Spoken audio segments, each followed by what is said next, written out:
ഐക്യവേദിയുടെ ആഭിമുഖ്യത്തിൽ ജഗദ്ഗുരു സത്യാനന്ദ സരസ്വതി സ്വാമിയുടെ ജയന്തി ദിനം സദ്ഭാവനാ ദിനമായി ആചരിച്ചു. ചാമുണ്ടിക്കുന്നിൽ പനത്തടി പഞ്ചായത്ത് കമ്മിറ്റിയുടെ നേതൃത്വത്തിൽ വിപുലമായ പരിപാടികൾ സംഘടിപ്പിച്ചു. ഹിന്ദു ഐക്യവേദിയുടെ സ്ഥാപകനായ ജഗദ്ഗുരു സത്യാനന്ദ സരസ്വതി സ്വാമിയുടെ ജയന്തി ദിനം സദ്ഭാവനാ ദിനമായി ആചരിച്ചു. ഹിന്ദു ഐക്യവേദി പനത്തടി പഞ്ചായത്ത് കമ്മിറ്റിയുടെ ആഭിമുഖ്യത്തിൽ ചാമുണ്ടിക്കുന്ന് ചന്ദ്രബാബുവിന്റെ വസതിയിലാണ് സദ്ഭാവനാ ദിനാചരണം സംഘടിപ്പിച്ചത്. ഹിന്ദു ഐക്യവേദി സംസ്ഥാന സെക്രട്ടറി ശ്രീധരൻ അനുസ്മരണ പ്രഭാഷണം നടത്തി.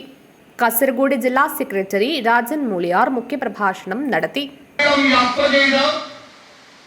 ലോകരാഷ്ട്രങ്ങളുടെ മുമ്പിൽ ഭാരതത്തിന്റെ സംസ്കാരത്തെക്കുറിച്ച്, പാരമ്പര്യത്തെക്കുറിച്ച്, ധർമ്മത്തെക്കുറിച്ച് ലോകരാഷ്ട്രങ്ങളുടെ മുമ്പിൽ അവതരിപ്പിച്ചിട്ടുണ്ട്.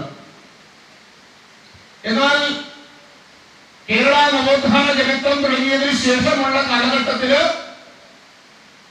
കേരളത്തിലറിയാം ഒട്ടനവധി സന്യാസി മഠങ്ങള് കേരളത്തിൽ പ്രവർത്തിക്കുന്നുണ്ട്.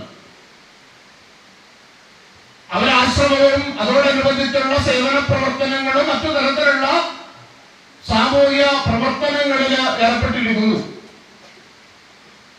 പക്ഷേ ഹിന്ദു സമൂഹത്തിനെതിരെ വരുന്ന വെല്ലുവിളികളെ ചോദ്യം ചെയ്യാൻ Panathady panchayat committee president Krishnankutty K അധ്യക്ഷത വഹിച്ചു.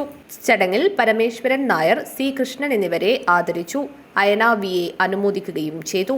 ആർ മോഹൻകുമാർ, കേശവ പ്രകാശ് ഭട്ട്, സൂര്യനാരായണ ഭട്ട്, ബാലകൃഷ്ണൻ എന്നിവർ സംസാരിച്ചു. പനത്തടി പഞ്ചായത്ത് കമ്മിറ്റി സെക്രട്ടറി പ്രേംകുമാർ സ്വാഗതവും വൈസ് പ്രസിഡന്റ് സുശീല ഗോവിന്ദൻ നന്ദിയും പറഞ്ഞു. News bureau, Rajapuram.